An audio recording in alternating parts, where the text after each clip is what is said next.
Halo sahabat, Assalamualaikum. Apa kabar? Semoga sehat selalu dan senantiasa berbahagia. Terima kasih sudah subscribe dan selalu setia menyimak video-video SLMT TV. Semoga Tuhan Yang Maha Kuasa selalu memberikan rezeki yang berlimpah ruah dan juga berkah untuk sahabat semua. Tentunya SLMT TV selalu hadir menemani waktu bersantai sahabat dengan alur cerita film-film pilihan. Kali ini SLMT TV hadir dengan alur cerita sebuah film yang berjudul Pharaohs.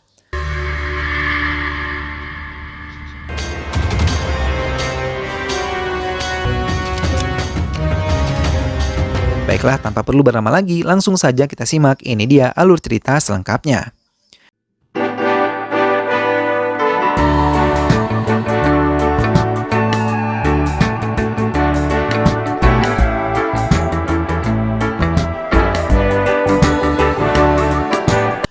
Berikut ini adalah pemain ataupun pemeran di dalam film ini. Cleaner adalah supir taksi yang merangkap menjadi pembunuh bayaran. Perdana Menteri Madhyades adalah menteri yang serakah. Jaidesh Sinchwal adalah inspektur jahat. Matin Khan adalah inspektur korup. Ajay adalah kekasih Sana yang pemalas. Sana adalah anak seorang inspektur polisi dan Bisamler adalah anak buah dari Perdana Menteri. Selanjutnya, sebelum menyimak alur cerita film ini, jangan lupa untuk selalu dukung SLMT TV dengan cara klik like, komen, share, dan juga subscribe. Baiklah, tanpa perlu berlama lagi, langsung saja kita simak. Ini dia alur cerita selengkapnya. Sebuah mayat ditemukan di sebuah tanah lapang dekat danau. Patil yang melihat mayat tersebut melaporkannya kepada Jaidesh bahwa mayat tersebut adalah tubuh dari orang yang mereka telah habisi. Jaidesh marah karena anak buahnya tidak beres untuk mengerjakan perintahnya, hingga ia mengancam saksi yang menemukan mayat tersebut untuk tidak mengatakan kepada siapapun tentang penemuan mayat itu kepada siapapun.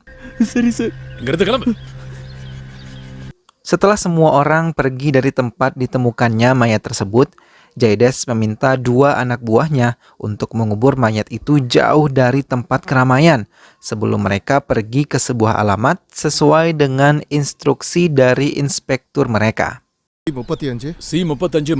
Setelah mengubur mayat itu, mereka pergi ke alamat C35 Lumpur. Di sana mereka menemukan seorang laki-laki yang sedang ketakutan. Tak lama, sang pemilik rumah tersebut datang dan menyambut kedatangan Inspektur Jaidesh dan kedua anak buahnya. Pemilik rumah yang merupakan pria yang biasa menyediakan wanita-wanita penghibur untuk para pejabat dan klien lain yang memesannya. Jaidesh tersenyum dan ia mengatakan belum mendapatkan jatah untuk membuat usahanya lebih aman dan tidak terendus oleh pihak kepolisian lain. Pemilik rumah yang sudah hafal dengan sikap Jaidesh tersenyum dan memberikan sejumlah uang kepada Jaidesh dan mengatakan ia telah menyiapkan wanita muda yang baru saja ia dapatkan. Saat pagi hari, Jaidesh yang masih tertidur terkejut ketika teleponnya berbunyi, berasal dari inspekturnya yang menanyakan hasil kerjanya untuk mendatangi alamat yang telah ia berikan. Dengan penuh kebohongan, Jaidesh mengatakan ia tidak menemukan hal-hal berbau prostitusi di tempat itu. Dari seberang telepon, ia mengatakan kalau Jaidesh harus pergi ke desa Tirat untuk memeriksa kasus yang baru.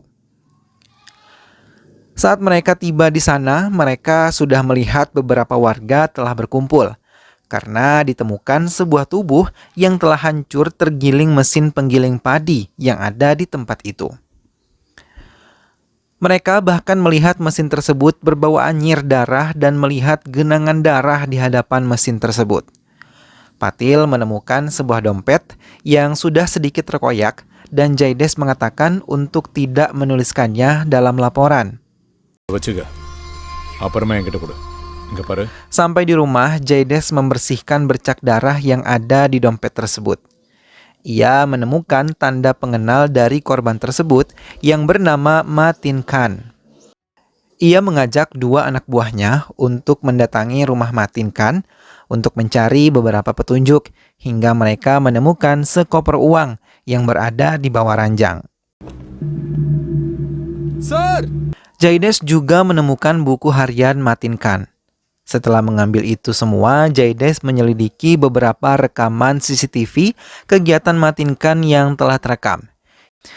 Hingga mereka melihat anak buah Perdana Menteri Madhyatnes pernah berkunjung ke rumah Matin. Ide jahat pun muncul di otak Jaides untuk memanfaatkan penemuan mayat Matin Khan untuk mendapatkan keuntungan demi dirinya sendiri. Ia mendatangi kediaman Perdana Menteri yang ia yakini menteri ada hubungannya dengan kematian Matin Khan. Setelah ia mengecek rekaman CCTV dan berkas-berkas yang diterima oleh Matin Khan dari Perdana Menteri serta sejumlah uang yang ada di rumah Matin Khan. Melihat kejahatannya telah diketahui oleh Jaides, sikap dia Madhyades pun melembut dan menerima kedatangan Jaides di tempat kerja pribadinya. புரியல. அந்த பாடி கிடைச்சிருக்கவே கூடாது. Ajay adalah pemuda malas yang hanya memikirkan kesenangan pribadinya dan memanfaatkan Sana, wanita yang mencintainya dengan tulus, hingga ia mampu merayu Sana dan menidurinya. Teman-temannya yang mengetahui hal itu membuat rencana jahat untuk Sana. Saat Ajay tengah bersama dengan Sana, tiba-tiba dua orang teman Ajay mengetuk pintu dan memaksa masuk. Ajay pura-pura mengikuti permainan mereka dan mengatakan kepada Sana kalau mereka meminta Sana melayani mereka berdua, atau mereka akan menyebarluaskan foto tidak senonoh Ajay dan juga Sana ke semua media, baik media sosial maupun media cetak. Mendengar hal itu, Sana mau tidak mau menuruti permintaan mereka dan melayani nafsu bejat mereka secara berulang kali dan secara bergantian. Ia dibodohi dan tidak mengetahui itu semua adalah rencana Ajay sendiri. Seorang pria yang sangat ia cintai, yang sejatinya menjaga kesucian wanita yang mencintainya, bukan malah menghancurkannya. Sana berjalan menahan rasa sakitnya dan pergi meninggalkan rumah Ajay. Ia diantarkan Ajay sampai ke rumahnya. 1 bulan kemudian, sejak kejadian itu, Sana menghindari Ajay dan tidak mau menerima telepon Ajay sama sekali. Hingga hal itu membuat Ajay merasa kesal karena ia tidak dapat bersenang-senang. Tak lama Sana akhirnya menelpon dan mengatakan kalau ia akan dijodohkan oleh orang tuanya dengan pemuda lain. Sedangkan Sana yang sudah jatuh cinta pada Ajay tidak mau menerima pertunangan tersebut. Maka ia sengaja menghindari pertemuan dengan Ajay karena ia sedang memikirkan bagaimana caranya menghindari pertunangan tersebut. Ajay kemudian memberikan ide untuk kawin lari dengannya, dan ia akan menjemput Sana lusa hari. Ia akan melakukan kawin lari di Nagpur dan tinggal di sana. Sana pun setuju dengan ide Ajay karena ia yakin akan bahagia bersama dengan Ajay. Namun lagi-lagi, Ajay dan teman-temannya merencanakan hal yang buruk untuk Sana. Setelah mendapatkan senjatanya, Ajay menjemput Sana di rumahnya dengan menggunakan sepeda motornya. Dengan penuh kebahagiaan, Sana ikut bersama Ajay ke Nagpur. Namun tiba-tiba di tengah perjalanan, Ajay menghentikan motornya yang mogok dan mereka melanjutkan perjalanan dengan berjalan kaki. Hingga muncullah ide jahat pada Ajay. Ia menodongkan senjatanya ke arah seorang supir taksi yang terpaksa berhenti karena jalan telah ditutup oleh Ajay. Sana! Ajay dan Sana kembali meneruskan perjalanan menggunakan taksi yang mereka curi.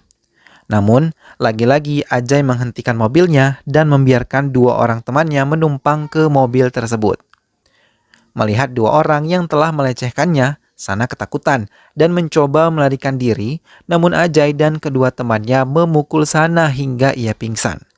Lalu, membuang semua tas yang ada di bagasi taksi tersebut. அங்கேயே நிறுத்தி கொஞ்சம் என்ஜாய் பண்ணலாமே. என்ன சொல்ற? Lagi-lagi Sana harus memuaskan nafsu liar mereka hingga ia harus menahan luka di tubuhnya yang banyak mengeluarkan darah. Sana terus menangis saat di kamar mandi. Sesaat setelah ia keluar dari kamar mandi, seseorang membunyikan bel kamar mereka. Tanpa curiga, salah satu teman Ajay membuka pintu tersebut. Namun, tanpa mereka sadari, satu buah peluru berhasil menembus kepala salah satu dari mereka hingga ia tewas. Dan satu lagi teman Ajay pun menyusul rekan mereka.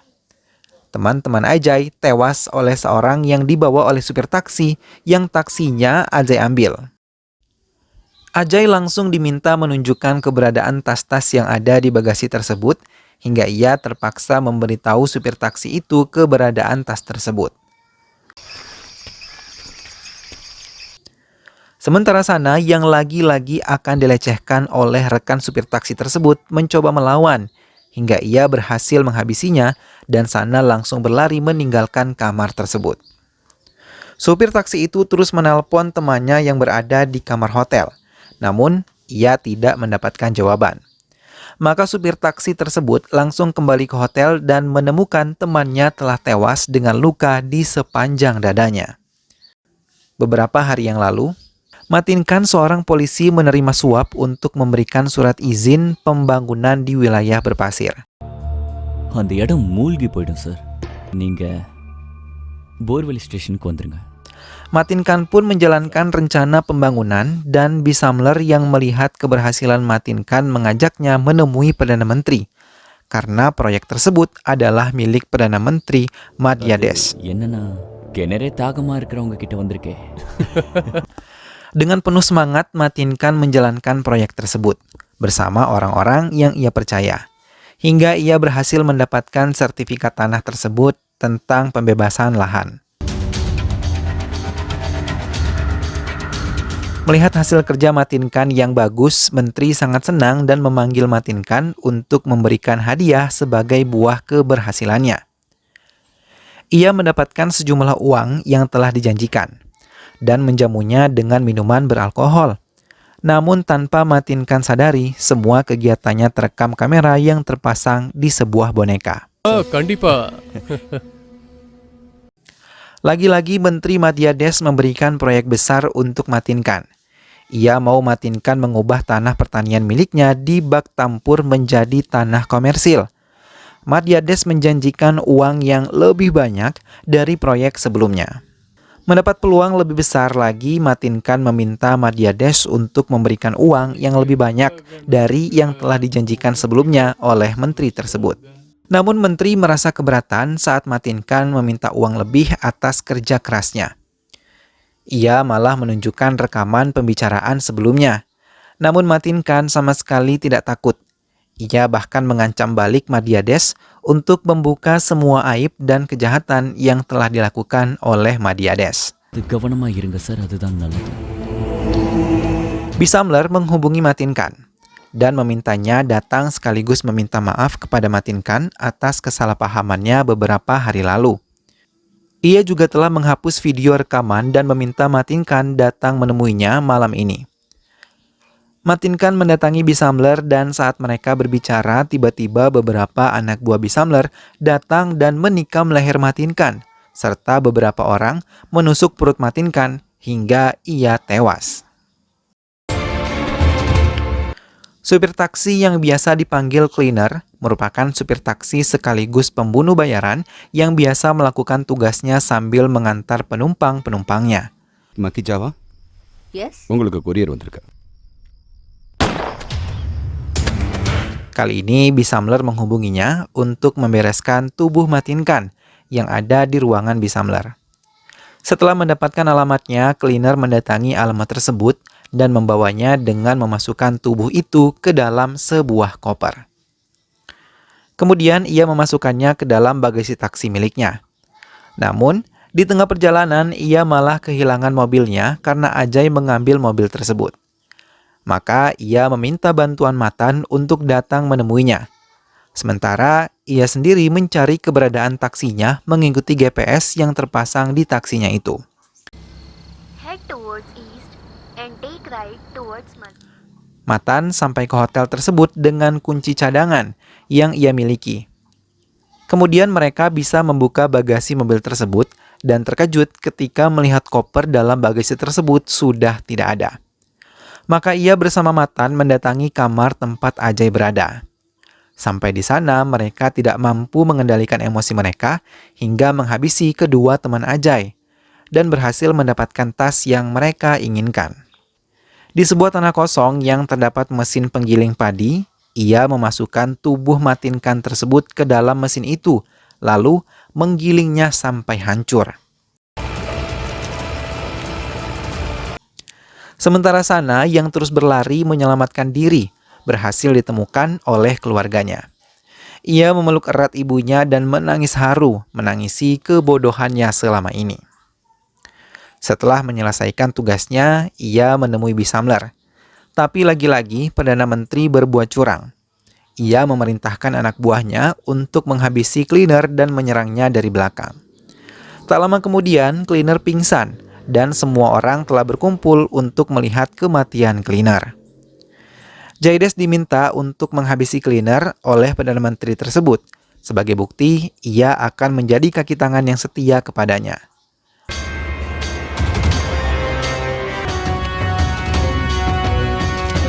Namun di sisi lain, seorang sniper telah disiapkan untuk menghabisi Jaides dan juga Cleaner. Saat Jaides menodongkan senjatanya ke arah Cleaner, sniper tersebut mulai menembak, namun sayang tembakan tersebut meleset.